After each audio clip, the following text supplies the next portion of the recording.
All right, welcome. So today we're going to talk about formal blocking in Taekwondo. And when I think about formal blocking in Taekwondo, there's two purposes that really kind of stand out for me. One is, again, a form of conditioning, trying to look at putting the body through a full range of motion to get full articulation through a joint to help with range of motion, stretching, increasing flexibility, as well as strength through that range of motion. The other big one is sort of the platonic ideal of a technique. Most of our formal techniques are large, they are exaggerated, they're probably too big to really be super practical. But looking at it from an aesthetic sense, looking at it from an artistic sense, it's trying to exaggerate this out to the perfect example of a thing, or the platonic ideal of a thing. So when I think about, for example, high block, blocking up on this high line, is it too big? Do I take too much time winding up and crossing through this whole area? Yeah, arguably, for practicality's sake, it's a big movement.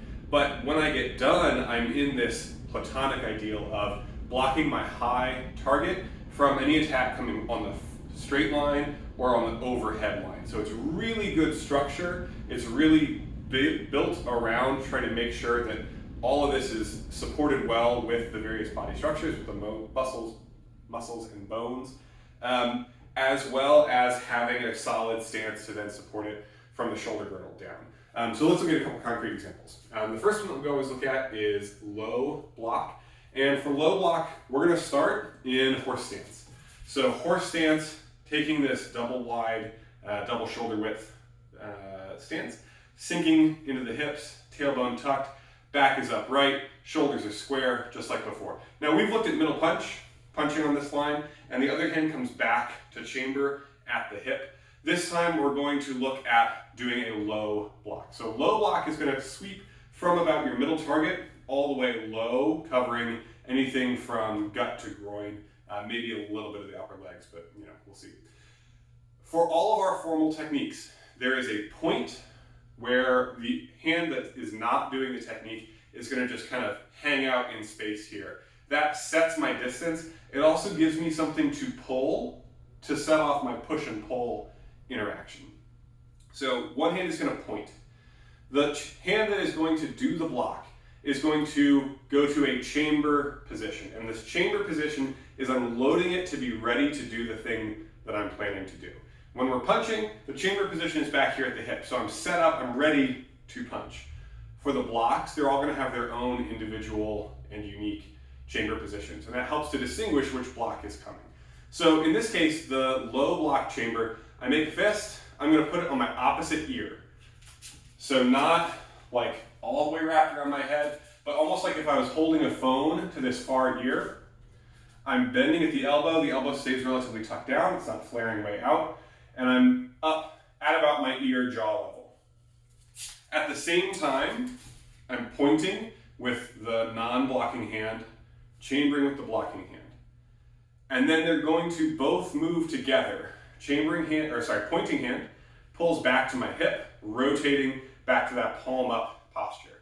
The blocking hand is going to sweep down and out, rotating as it goes. So I go from palm facing towards my ear to palm facing down.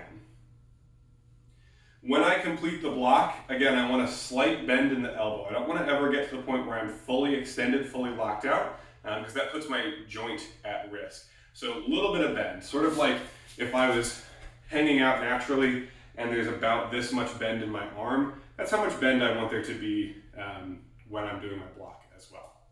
So I point, I chamber, I pull the point back while I sweep the block down. Slight bend in the elbow, otherwise the wrist is straight, it's still in neutral as if I were punching.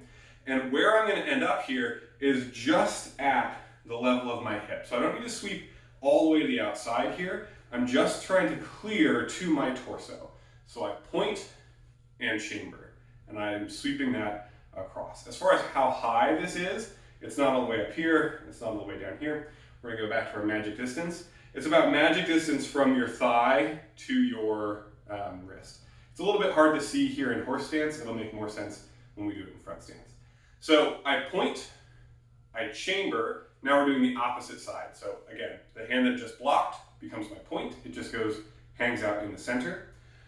The hand that was at my hip comes up to the far ear to chamber, and then they together switch. Blocking hand sweeps down as it rotates. There's both this translational movement and this rotational movement in the arm. And again, it's going to find that posture just to the outside or just to the level of the hip and about magic distance up. So point, chamber, block. Point and chamber, block. Point and chamber, block. So if you're working on this at home, let's try it together. I'm going to face sideways so you can see this time. So from horse stance, if I were punching, whatever.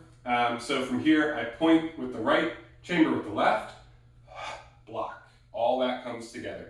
Hand comes back to my hip, blocking hand goes down. Again, about magic distance from where my lead thigh would be. Point, chamber, block. Point, chamber, block. Point, chamber, block. As you get comfortable with this, the point and the chamber come up together. The block happens simultaneously. Point and chamber together, block. Point and chamber, block. Point and chamber, block. Again, horse stance, great for conditioning, really just kind of sitting in there, building up strength in the thighs. It's also nice because there's no handedness, so like doing this side and doing this side are pretty much the same. When we get to front stance, you'll find that there's a little bit of difference between the front side and the back side. Makes it a little bit more confusing. That's why I like to start in horse stance. That said, let's look at low block in front stance. So I know I'm going to be stepping into my front stance. So again, that's left foot is going to come in and out with my C-step. And I'm going to find my long lunge here, just slightly larger than shoulder width distance, weight pushing to the front leg, 80-ish, 70-ish% on the front leg. Back leg straight, toes on both feet pointing straight forward, hips and shoulders square towards the front wall. While I do that, my lead hand is going to do my block. So the back hand does the point, right again at the middle target. My chamber, same spot. When I block, I'm again coming to about magic distance, pinky to thumb, from my thigh to my wrist. And the lateral position here, again, just to the point where I'm at my hip, at my rib, not sweeping weight out to the side. So I'm not even really getting all the way past my thigh. I think almost like my middle finger is about at the outside edge of my thigh. If I were moving in front stance, my blocking hand, the one that was in the front, becomes my point. The chamber comes up on the opposite side. I step and I block all together. And I try and again, land the body weight moving forward and the block at about the same time. Excuse me. Point, chamber. And I like to do that before I move because now I'm already set. I know what I'm going to do. I don't have to think about it while I'm moving. I slide the feet together, slide them apart, and block. If I'm moving backwards, I point, I chamber, slide, block, point, chamber, step, block. And again, as everything lands, everything else lands. As my feet and my body weight finish, the block also finishes. Point, chamber, I slide back and block. So from the side, moving into front stance, I'll point, I'll chamber, step, and block. To move, point, chamber, step, block. Point, chamber, step, block. One more time, point, chamber, step, block. Moving backward, point, chamber, step, block. Point, chamber, step, block. Point, chamber, step, block. And again, as this becomes more comfortable, things start happening more simultaneously.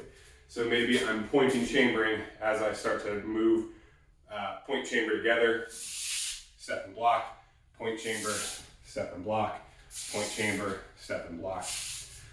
But having these formal pieces in a set order, I think really helps with the learning process because instead of having to think about, oh, I'm doing all this different stuff at once, I get to really focus on, okay, my backhand just is going to do the block next, so that becomes my chamber. The hand that just blocked, that's my point. Okay, these are all set in position.